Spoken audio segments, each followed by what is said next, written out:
Ung. Huh. The hub kivi. Hump. Hump.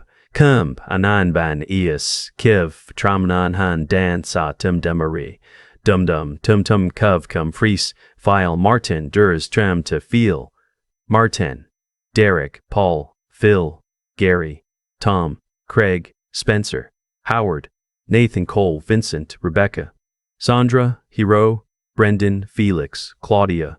Cassandra. Uralda. Hiroko. Linda. Warren. Jasper. Catherine Verith. Catherine. Yeroth. Weldon. Warren. Yerarit. Ray. Owen Schraft. Cooper. Callie. Henderson. Marcus. Dominic. Gerald. Nora. Dwight. Kellerman. Kowalski. Trent. Reginald. Hal. Brent. Calloway. Fitch. Theo. Rhett. Alden. Sylvia. Walter. Everett. Stanton. Lowell. Priya. Vic Russo. Kevin. Amber. Patty. Roland. Pierce. Lorraine. Diane. Aldrich.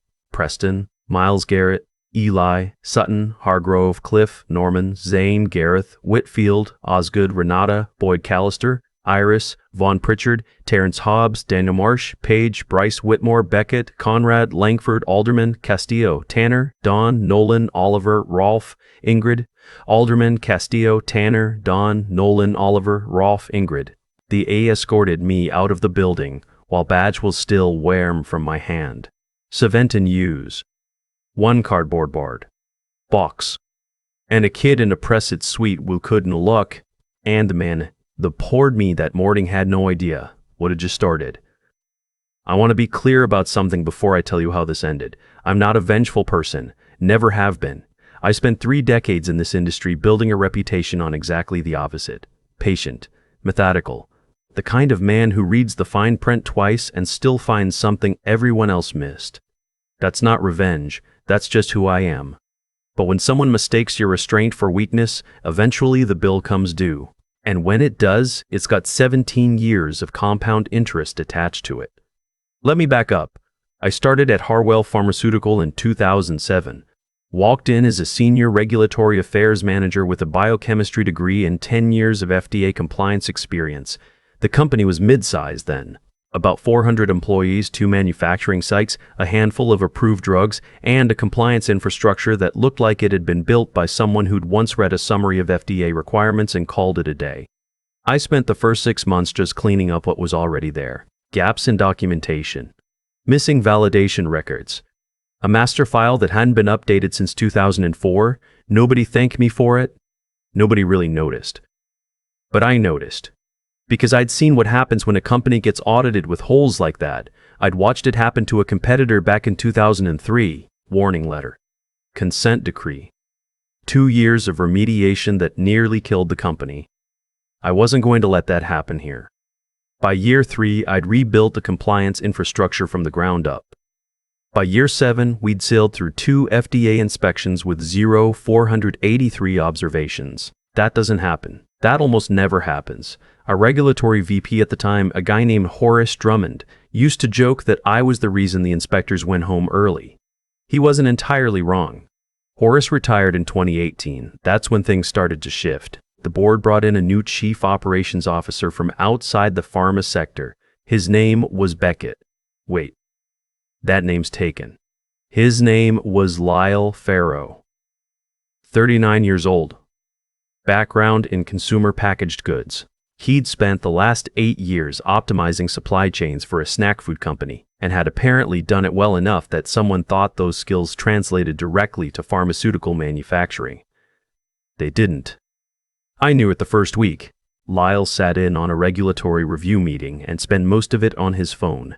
When someone raised a question about our upcoming ANDA submission timeline, he looked up and said, "Can't we just fast-track that? Like fast-track was a setting you toggled. Like 17 years of FDA relationships and institutional knowledge were just friction to be streamlined away." I didn't say anything in the meeting. After, I pulled him aside in the hallway, explained as carefully as I could that FDA timelines aren't negotiable in the way he was imagining, that the agency had its own process, its own review cycles, and that the fastest way to slow everything down was to treat regulators like vendors you could pressure. He nodded, said he appreciated the context, and then, 3 days later, sent an email to the entire leadership team about accelerating our regulatory pipeline through, quote, innovative process optimization. I saved that email. I save everything. The changes came slowly at first. He restructured the compliance team, brought in 2 consultants from his previous industry, good people, I'm sure, but they had 0 pharmaceutical experience. He rebranded our quality management system as and I am not making this up, agile compliance framework. He started holding weekly stand-ups that replaced our monthly deep dive reviews. 15-minute check-ins instead of the 4-hour technical sessions where we used to actually catch problems before they became FDA problems. I raised my concerns. In writing. Every time. I have a folder on my personal hard drive. Not the company server. My hard drive. It has 94 documents in it. Emails, memos, meeting summaries, risk assessments. Every time I flagged something and got overruled, I documented it. Not because I was building a case, just because that's what you do when you're a compliance professional and your professional judgment is being systematically ignored. You create a paper trail. It's the only thing that stands between you and liability when everything eventually goes sideways. And in this business, it always eventually goes sideways. Here's what Lyle didn't understand about FDA compliance. It's not about appearances. It's not about having the right slides in a presentation or the right words in a policy document. It's about whether your actual systems, your physical records, your manufacturing controls, whether those things reflect what your documents say they do. The FDA doesn't audit your PowerPoints. They audit your batch records. They pull your deviation logs. They talk to your line operators at 2 in the afternoon when nobody's watching. Lyle thought compliance was a communications problem. I knew it was an engineering problem. That's a difference that takes years to understand, and there is no shortcut. About 8 months before everything came apart, I started hearing things. My assistant mentioned that Lyle had been meeting with a woman named Petra Voss, external consultant, brought in quietly. Petra had come out of a large generics manufacturer, and she was, by all accounts, technically competent. But she was being positioned, I learned through a source in HR I've known for 12 years, as my replacement. They were calling it a succession plan. They were waiting for the right moment. I didn't panic. I went home, poured 2 fingers of bourbon and sat with it for about an hour. Then I went back to my folder. There was a specific document I'd been maintaining for 3 years. Not flashy, just a running record of every regulatory commitment Harwell had made to the FDA across our entire product portfolio.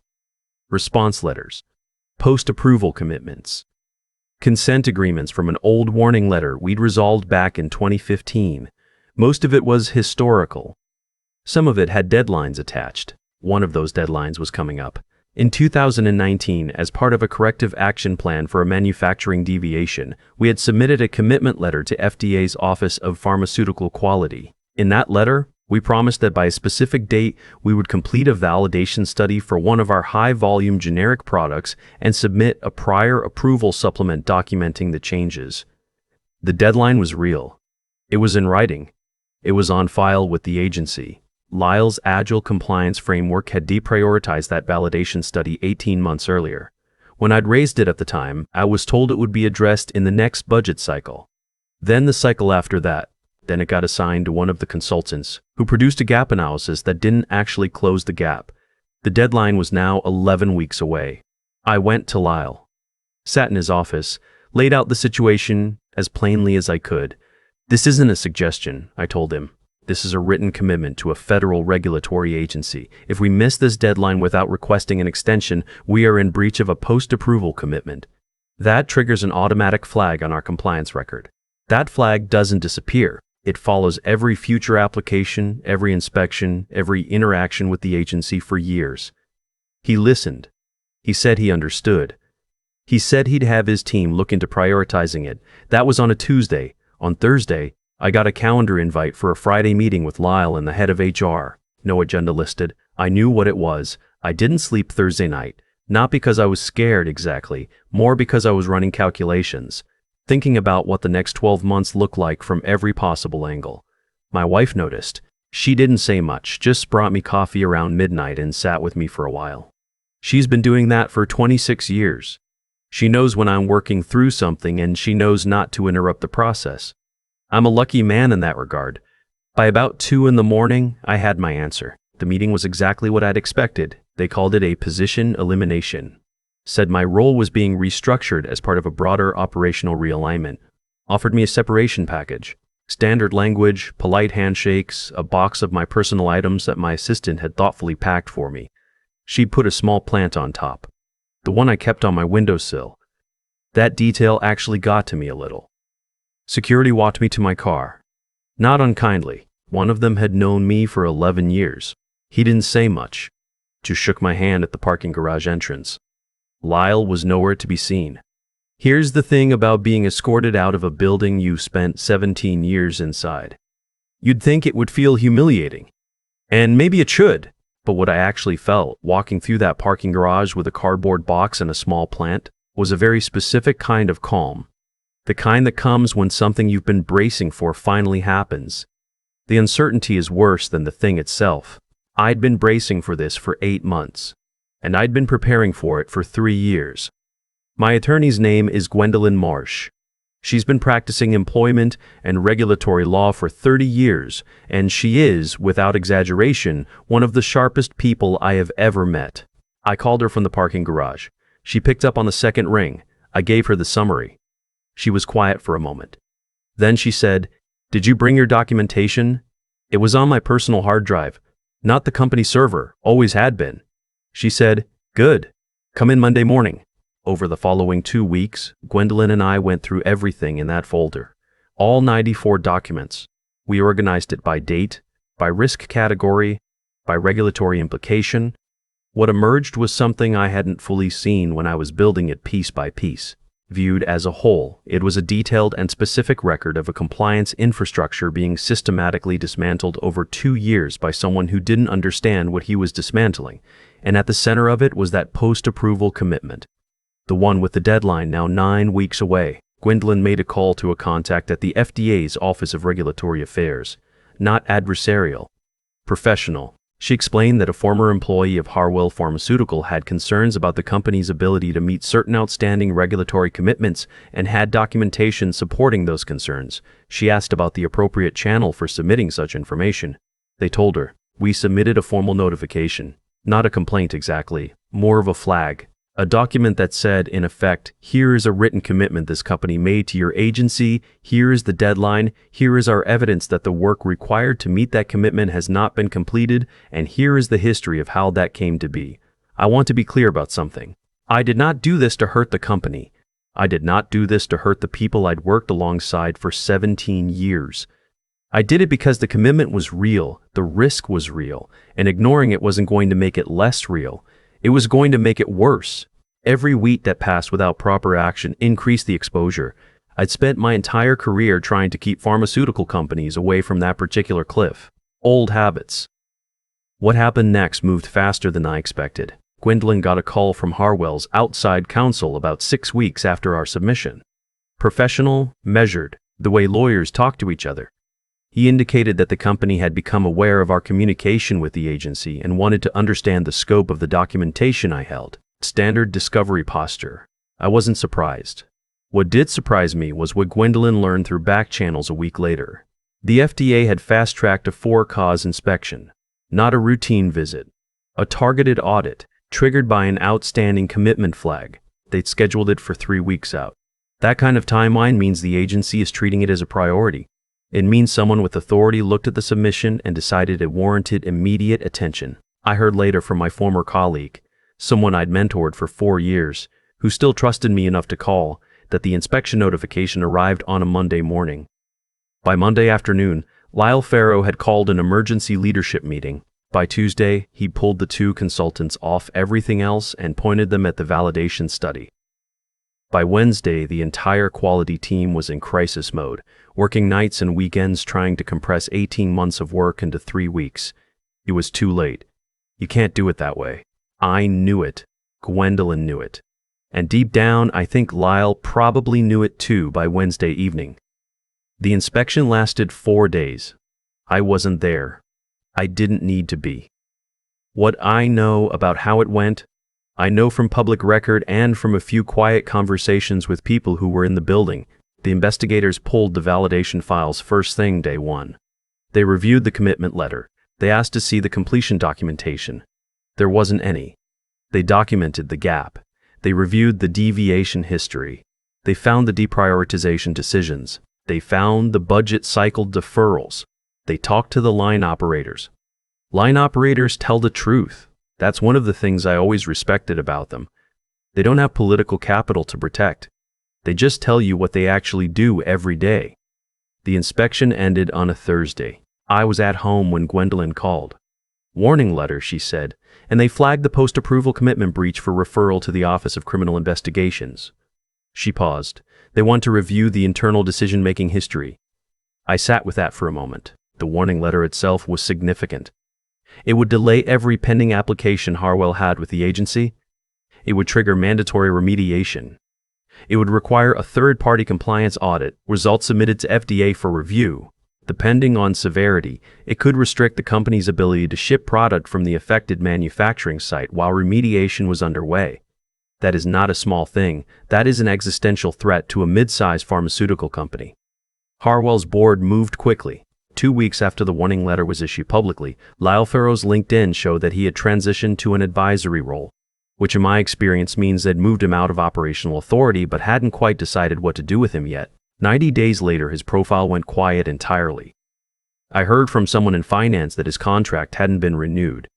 Petra Voss, the consultant brought in to replace me, lasted about 4 months before the remediation workload and the agency scrutiny made her position untenable. She'd been brought in to run a streamlined operation. What she inherited was a crisis. Those are very different jobs. Harwell reached out to my attorney about 3 months after the inspection. Not to settle anything. There was no legal claim that cut both ways. My separation had been handled cleanly on paper. They reached out because they needed help. Specifically, they needed someone with deep institutional knowledge of their compliance history to assist in developing the remediation plan and managing the agency relationship through what was going to be a very long road back. They asked if I would consider consulting. Gwendolyn and I talked it through. Took about a week. I agreed with conditions. I would operate as an independent contractor through my own LLC. I would set the engagement terms. I would have direct communication with FDA on behalf of the company with no intermediate approval layer. My billing rate was 3 times what they'd been paying me as a salary equivalent, and the engagement would be governed by a contract with a specific clause. If the company attempted to implement any compliance changes over my objection during the engagement period, the contract terminated immediately, with full payment of remaining fees. They accepted every condition. I want to be honest about what I felt when I got that call. It wasn't triumphant exactly. It was quieter than that, more like something settling into its right place after a long time sitting wrong. I thought about the night I couldn't sleep. I thought about my wife bringing me coffee at midnight. I thought about that small plant sitting on top of a cardboard box. 17 years is a long time to spend building something you believe in, having it taken from you the way it was taken from me. Not through any failure on my part, but through someone's decision that a man my age was the problem instead of the solution. That kind of thing leaves a mark. I'm not going to pretend it didn't, but there's a difference between being marked by something and being defined by it. I chose not to be defined by it. I've been running my consulting practice for about 14 months now. Gwendolyn helped me incorporate. My first engagement was Harwell's remediation. My second came through a contact at one of the FDA district offices who'd heard through the inspection report process about the situation and wanted to know if I was available for a different client. My third came through a former colleague at a company I'd helped back in 2012 during a difficult inspection cycle. I'm billing more hours than I want to, if I'm being honest. My wife has opinions about that. She's not wrong. We've talked about scaling back to 2 or 3 engagements at a time and being more selective. That's probably the right move. Last month, I hired my first employee. Young woman, 28 years old, 3 years out of pharmacy school with a master's in regulatory affairs. Reminds me a little of myself at that age. Sharp, thorough, the kind of person who reads the fine print twice and still finds something everyone else missed. I told her on her first day that in this industry, your documentation is your integrity. that the most important thing she would ever do in a regulatory meeting was to listen more than she talked, and that if she ever found herself in a room where someone was asking her to prioritize speed over accuracy, she should write it down. Date it. Keep it somewhere personal. She looked at me a little sideways. Then she asked why. I told her that I hoped she'd never need to know why, but that she should do it anyway. Lyle Farrow, last I heard, is working for a logistics company somewhere in the Southeast. Operations director. No pharmaceutical experience required. I don't follow his career closely. I don't wish him any particular ill. He made decisions that I thought were wrong and that eventually proved to be wrong. That's not malice. That's just someone operating at the edge of their competence without knowing it. The company he was trying to build, the streamlined, Instagram-ready, buzzword-driven version of Harwell Pharmaceutical, it was never going to survive contact with the FDA.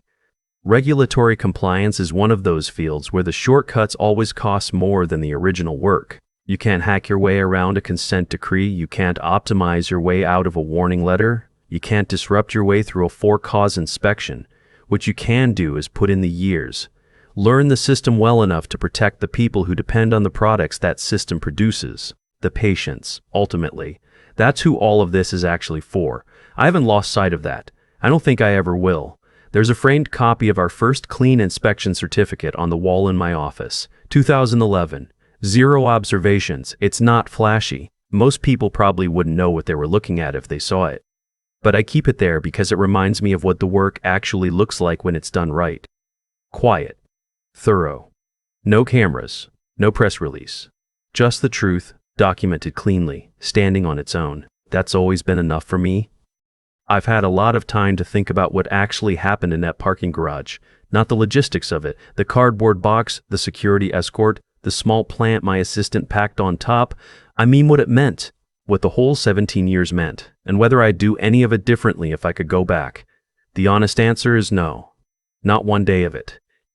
Here's what I've come to believe, and I'm not talking about fate or cosmic justice or anything like that.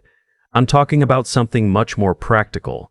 I'm talking about the fact that integrity is a compounding asset. Every time I wrote something down when I could have just let it go, every time I flagged a risk when it would have been easier to stay quiet, every time I chose accuracy over speed when someone above me was impatient, those weren't just professional decisions, they were investments. And like any investment held long enough, they eventually paid out in ways I couldn't have predicted when I was making them. Lyle Farrow wasn't a bad person. I want to be clear about that. He was a capable man in the wrong role, making decisions beyond his depth, and nobody around him had the authority or the courage to tell him so.